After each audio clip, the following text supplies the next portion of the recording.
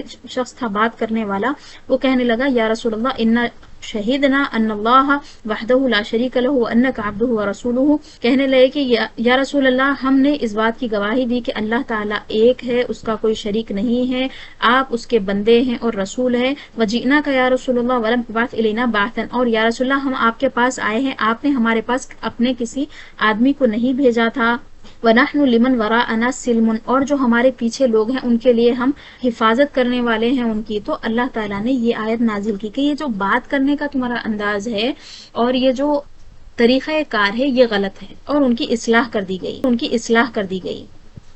آخری آیت مبارکہ: ان اللہ یعلم غیب السماوات والارض واللہ بصیر بما تعملون. بے شک اللہ تعالی آسمانوں اور زمین کی پوشیدہ چیزوں کو جانتا ہے. ان اللہ، بے شک اللہ تعالی، یعلم، جانتا ہے، غیب السماواتی، آسمانوں کی پوشیدہ چیزوں کو، والارض، اور زمین کی، یعنی زمین و آسمان کی پوشیدہ چیزوں کو اللہ جانتا ہے. واللہ، اور اللہ، بصیر، دیکھنے والا ہے، نگاہ رکھتا ہے، بما تعملون، اس پر جو تم کرتے ہو. ما تعملون، جو تم کرتے ہو. بصیر کے بعد بھی با یہ صلہ ہے، جیسا ایمان کے بعد با آیا بتائی تھی. بصیر بما، وہ جاننے والا ہے اس کو جو تعملون، تم کرتے ہو. یہ آخری آیت مبارکہ تھی ہمارے سورہ حجرات کی. اچھا، اس آیت میں پچھلے والی آیتوں سے جوڑ کے جو بات بتائی گئی اس میں فرمایا کہ اے اعراب، اے بدو، بے شک اللہ تعالیٰ کے اوپر سب چیزیں کھلی ہوئی ہے. تم میں سے کون سچا ہے کون جھوٹا ہے اللہ تعالیٰ کو معلوم ہے. اور یہ بھی معلوم ہے کہ تم میں سے کون اسلام میں رغبت کے ساتھ آیا ہے، اپنی خوشی سے آیا ہے. اور یہ بھی جانتا ہے کہ کون ڈر کے مارے آیا ہے. رسول اللہ صلی اللہ علیہ وسلم اور آپ کا جو عظیم لشکر تیار ہو چکا تھا، یعنی مدینہ منورہ آنے کے بعد پھر فتح مکہ کے وقت جو اسلام کی شان و شوکت نظر آ رہی تھی، اس کو دیکھ کر کون آیا ہے یہ اللہ جانتا ہے. تو تم اپنے دین کے بارے میں، اپنے سینوں میں چھپی باتوں کے بارے میں ہمیں بتاؤ مت. فلا تعلمون دینکم وضمائر صدورکم فإن اللہ یعلم ما تکنہ ضمائر صدورکم. کیونکہ اللہ تعالیٰ جانتا ہے تمہارے دلوں میں کیا ہے اور تمہارے دل میں کیا باتیں چل رہی ہے، اور جو چیزیں چھپی ہوئی ہیں وہ بھی اللہ جانتا ہے. کیونکہ اللہ تعالیٰ آسمانوں اور زمین کی پوشیدہ چیزوں کو جاننے والا ہے، کوئی چیز اس سے چھپی ہوئی نہیں ہے. تو تمہارے دلوں میں جو ہے وہ تو کوئی حیثیت نہیں رکھتا. واللہ بصیر بما تعملون، اور جو تم کام کرتے ہو اللہ تعالیٰ اس کو بھی جانتا ہے. اجہرن تعملون ام سرن، چاہے تم سب کے سامنے کام کر رہے ہو، چاہے تم پیچھے کر رہے ہو، چاہے تم اطاعت کر رہے ہو یا معصیت کر رہے ہو، سب چیزوں کو اللہ جانتا ہے. اور اللہ تعالیٰ اس کا تمہیں بدلہ دے گا. اگر تم اچھا کرو گے تو اچھا بدلہ دے گا، اگر تم برا کرو گے تو برا دے گا، برابری کا بدلہ ہوگا. تو یہاں پہ یہ تفسیر ختم ہوئی اس آیت مبارکہ کی. لغوی تحقیق ہے اس کو ہم چھوڑ دیں گے. تو مجموعی طور پر اگر ہم کہیں تو یہ بات کہہ سکتے ہیں کہ یہ جو سورہ مبارکہ ہے، پوری کی پوری صورت میں جو چیزیں ہمیں بتائی گئیں، جو آداب احکام بتائے گئے، تو اس میں ٹاپ پہ جو چیزیں ہیں وہ کیا ہے؟ بارگاہ رسالت کے آداب ہے. رسول اللہ صلی اللہ علیہ وسلم سے کس طرح بات کی جائے، کس طرح سے آپ کے کاشانِ مبارک پر حاضری دی جائے، کس طرح سے آپ کو مخاطب کیا جائے، یا رسول اللہ کہا جائے، نام نہ لیا جائے، آواز کو پست رکھا جائے. اگر اس کی خلاف ورزی ہوگی تو پھر مسئلہ خراب ہو سکتا ہے، بہت خراب ہو جائے گا، ایمان سے آدمی ہاتھ دھو بیٹھے گا، یہ بھی بتا دیا گیا. پھر اس کے بعد اخلاقیات کی بات کی گئی. فرمایا گیا کہ صلح کرانا چاہیے جب دو کے بیچ میں کوئی دو گروہوں کے بیچ میں یا پھر دو لوگوں کے بیچ میں مسئلہ خراب ہو گیا، لڑائی ہو گئی، تو صلح کروانا چاہیے، اللہ تعالیٰ سے ڈر رکھنا چاہیے، تقوی کا بھی حکم دیا گیا، اور فرمایا گیا کہ ایک دوسرے کا مذاق نہیں اڑانا ہے، یعنی ایک قوم دوسرے قوم کا، ایک آدمی دوسرے آدمی کا، اسی طرح ایک عورت دوسری عورت کا، یا کئی عورتیں مل کے دوسری عورتوں، آپس میں مذاق نہیں اڑانا ہے، اور برے برے القاب سے پکارنا نہیں ہے، کیونکہ ایمان لانے کے بعد میں برے القاب سے پکارنا بہت ہی معیوب معلوم ہوتا ہے۔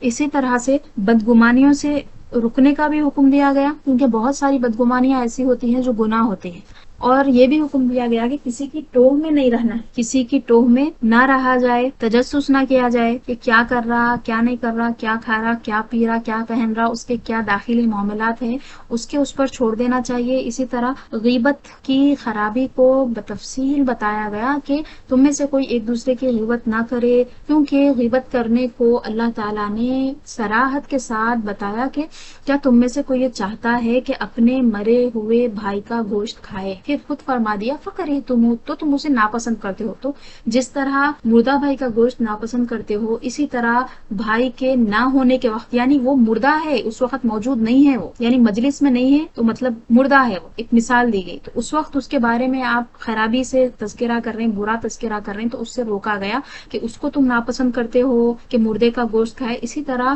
اس کے غائبانے میں اس کے برے ذکر کو ناپسند کرتے ہوئے چھوڑ دو، اور جو ہو گیا ہے ان اللہ تواب الرحیم فرما دیا، یعنی اللہ تعالیٰ توبہ قبول کرنے والا ہے، رحم فرمانے والا ہے۔ یہ دو اہم موضوعات تھے، ایک تو بارگاہ رسالت کے مختلف آداب بتائے گئے، دوسرا اخلاقیات میں بہت ساری چیزیں سمجھا دی گئی کہ آدمی اگر ان آیات پر، ان احکام پر عمل کر لے تو اس کی زندگی سنور جاتی، بالکل سنور جا سکتی، اس کو دوسری کسی چیز کی ضرورت ہی نہیں رہتی، صرف اتنے احکام پہ اگر وہ عمل کر لے تو۔ اسی لیے آپ دیکھیے صحابہ کرام رضوان اللہ علیہم اجمعین میں سے بہت ساروں کے بارے میں یہ آتا ہے کہ وہ کہتے ہیں ہم اس وقت تک دوسری صورت شروع نہیں کرتے تھے جب تک کہ ہم ایک صورت کو مکمل نہ کریں۔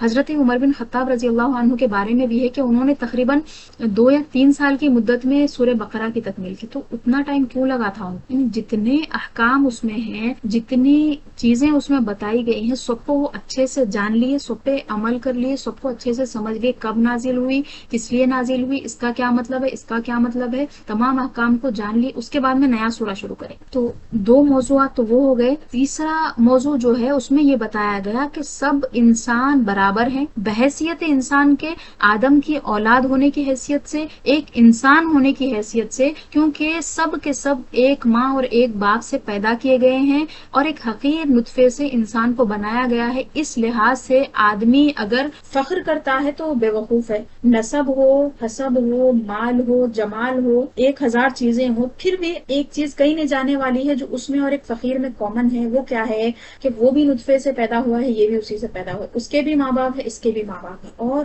آپ ہزاروں سال پہلے اگر چلے جائیں تو دونوں کے ماں باپ کا نسب جا کے حضرت آدم و حوا سے مل جاتا ہے، لہٰذا انسان سب کے سب ایک ہیں، یہ بتایا گیا۔ اور ایک بات بتائی گئی کہ اگر آپ کو بڑا بننا ہے، اچھا بننا ہے، تو آپ کو تقوی اختیار کرنا ہوگا، اللہ تعالیٰ کے احکام پہ عمل کرنا ہوگا، جن چیزوں سے اللہ نے روکا ہے اس سے رکنا ہے، تقوی پیدا کرے تو اس کے بعد آپ انسان بن سکتے اچھے، اعلیٰ اور عمدہ اور عرفان۔ اور آخری جو مضمون تھا وہ بھی پہلے والے مضمون سے ہی ملتا ہوا تھا، یعنی آداب رسالت ہی سکھائے گئے اس میں بھی، وہاں پہ ڈائریکٹ ہے، یہاں پہ تھوڑا سا انڈائریکٹ ہے، اس میں بتایا گیا کہ رسول اللہ سے اس طرح کی تمہیں بات نہیں کرنی چاہیے کہ تم اسلام لائے تو بولتے بیٹھ رہے ہیں کہ ہم داخل اسلام ہوئے، ہم یہ کرے، ہم یہ کرے، بلکہ اللہ تعالیٰ نے تم پر احسان کیا ہے۔ تو اس طرح سے ہمارا سورہ الحمدللہ سورہ حجرات مکمل ہوا۔ اللہ تعالیٰ ہمارے پڑھنے کو، سیکھنے کو، سکھانے کو قبول فرمائے اور اس کو مقبول عام فرمائے، اس سے نفع کو عام فرمائے۔ السلام علیکم ورحمۃ اللہ وبرکاتہ۔